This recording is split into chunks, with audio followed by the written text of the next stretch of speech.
Կենտրոնական բանկը Հայաստանի ֆինանսական կայունության ռիսկերի վերաբերյալ է ահազանգում։ Կենտրոնական բանկն իր համապատասխան զեկույցով որոշ ռիսկեր, իրականում ռիսկերի փունջ է ներկայացնում, որոնք կարող են լուրջ եւ մտահոգիչ արդեն իսկ որոշակի զարգացումներ ֆինանսական կայունության համար հետագայում ձևավորել։ Կենտրոնական բանկի զեկույցից որոշ թեզեր դուրս բերված ռիսկերի մասով ներկայացրել ենք մեր առաջին պատկերում։ Եթե փորձենք անդրադառնալ արագ, հիմնականում խմբավորել ենք այդ ռիսկերը, ապա կենտրոնական բանկը տնային տնտեսությունների պարտքի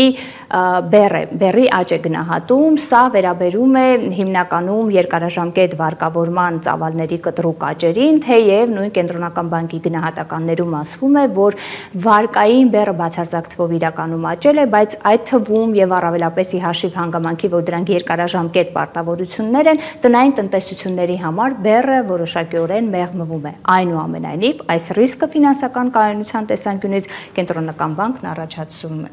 Անշարժ գույքի շուկայում գերտաքացման եւ դրանից ածանցված վարկային ռիսկի հնարավոր կուտակում։ Սա արդեն անմիջապես եւ ամբողջապես վերաբերում է անշարժ գույքի շուկայի գործընթացներին, շինարարության բավական մեծ ծավալներին, գերտաքացման ռիսկերին, որոնք նոր չեն ձևավորվել իրականում, եւ հատկապես վարկային բեռի կուտակման ռիսկը վերաբերում է այն հանգամանքին, որ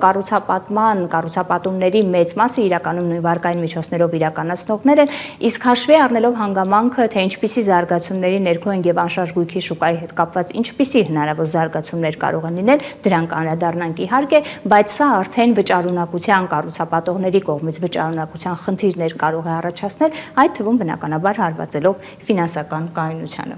Գների աճի տեմպերի դանդաղման միտումներ անշարժ գույքի շուկայում, սա եւս արդեն հարված է կառուցապատմանը, կառուցապատողներին եւ այդտեղից արդեն ածանցվող ռիսկեր է առաջացնում։ Ավելցուկային առաջարկի ձևավորման ռիսկ ընդհանուր առմամբ անշարժ գույքի շուկայի գերտաքացման ածանցյալ ռիսկերից է, երբ առաջարկը, իդեպ դրա մասին շատ բարձրաձայնվել եւ խոսվել է, գերազանցում է իրական պահանջարկը։ Այսօրվա միտումները կարծես դրա մասին վերահաստատում են,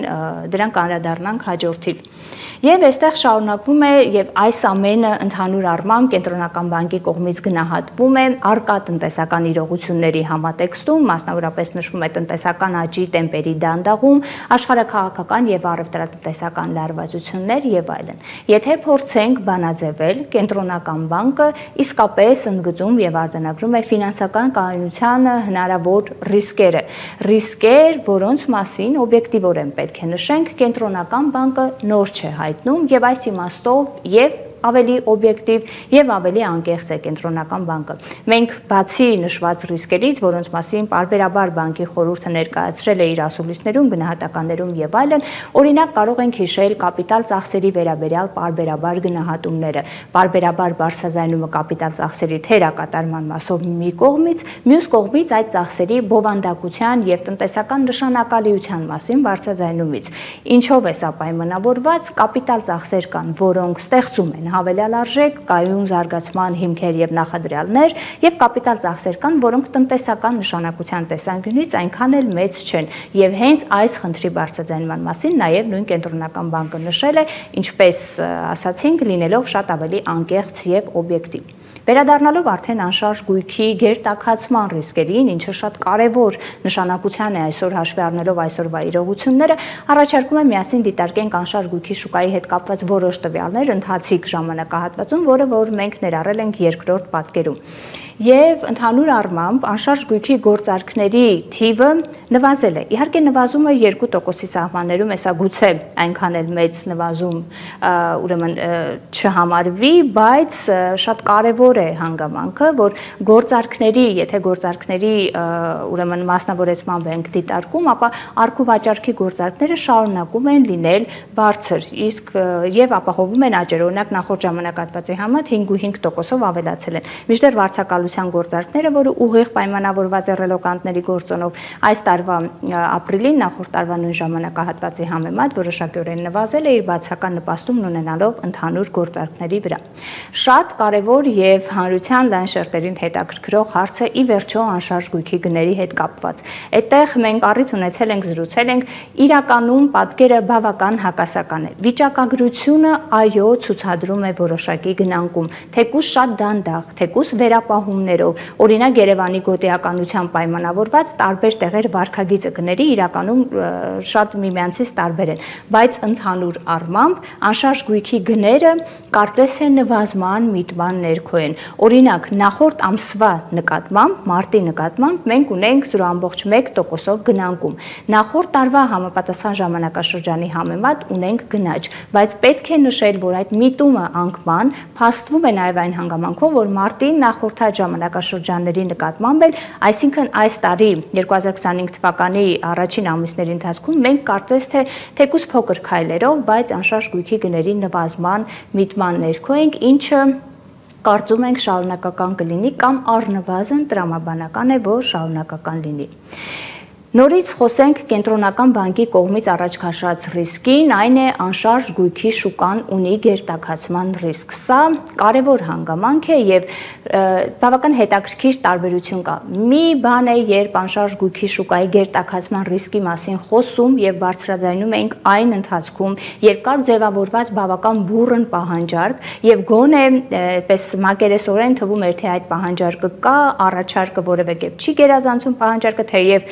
փորձագիտական շրջանակներում, մեր զրույցներում եւս շատ անգամ խոսել ենք, որ իսկապես ռիսկը կա, որ առաջարկը գերազանցում է, այդքան պահանջարկ իրականում չկա, բայց մի բան է, երբ այդ տեսանկյունից եւ այդ իրավիճակում ենք խնդրին անդրադառնում, մեկ այլ բան է, երբ իրողությունները տնտեսությունում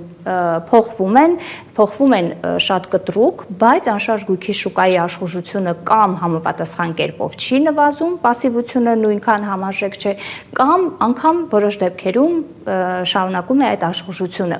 Այսօր ինչպիսին են մեր իրողությունները։ Մենք ունենք տնտեսական աճի դանդաղում, մենք ունենք գոնե թվացial կամ առնվազն տրամաբանորեն այդ պահանջարկի անկում, որովհետև այն շարժիչը հիմնականում իդեմս հիպոթեկային վարկավորման ծրագրերից եկամտահարկի վերադարձի այդ շարժիչ նախագիծն այլևս չկա եւ դա, որը գեներացրել էր շատ այսպես ակտիվ եւ ագրեսիվ պահանջարկ, այսօր փաստորեն չկա, հետեւաբար պահանջարկի նվազում եւս պետք է լինի։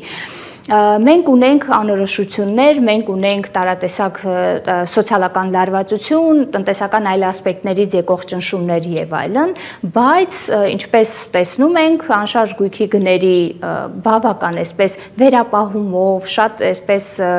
ոչ հստակ գնանկում որոշակի ունենք եւ գործարքների աճ ունենք։ Այս պարագան, այս հանգամանքը ըստ էության ֆիքսում է եւ հստակ արձանագրում է, որ իսկապես անշարժ գույքի շուկայում կա գերտաքացման ռիսկ, եթե ոչ, արդեն կարող ենք ասել, որ մենք գերտաքացած վիճակ ունենք։ Պատճառները իհարկե շատ կարող են լինել, կարելի է բավական երկար զրուցել, վերլուծություններ անել, տարբեր գործոններ առաջ քաշել, ինչով կարող է սա պայմանավորված լինել, բայց փորձենք երկու հիմնական գործոնով բանաձևել։ Առաջինը գուցե կառուցապատողների կողմից որոշակի իրացիոնալ լավատեսությունն է։ Իհարկե մի կողմ թողնելով անշարժ գույքի շուկայի այդ իներցիոն առանձնահատկությունը, երբ կառուցապատողը բարձր գներով վաճառելուց հետո պատրաստ չէ միանգամից գնանկում իրականացնել, արդյունքում պայմանների լավարկում են անում, բայց դեռևս գները բարձր են պահում։ Այս հանգամանքը թողնենք մի կողմ, սա բնորոշ է անշարժ գույքի շուկային, բայց միգուցե դրանից զատ կառուցապատողն ունի որոշակի իրացիոնալ լավատեսություն, որ հնարավորինս մեծ շահույթով կկարողանա իրացնել եւ ի վերջո հետ գնել իր կողմից կատարված ներդրումները։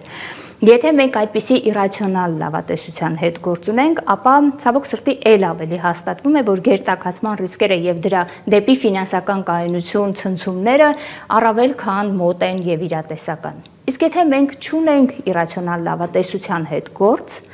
գուցե կան այստեղ որոշակի չերևացող մեսիջներ, հնարավոր զարգացումներ կամ տրամաբանություն, որի ներքո այդ կառուցապատումները իրականացվում են,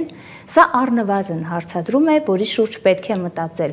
ինչ տրամաբանությամբ են այսօր շարունակվում նման բարձր տեմպերով կառուցապատումները։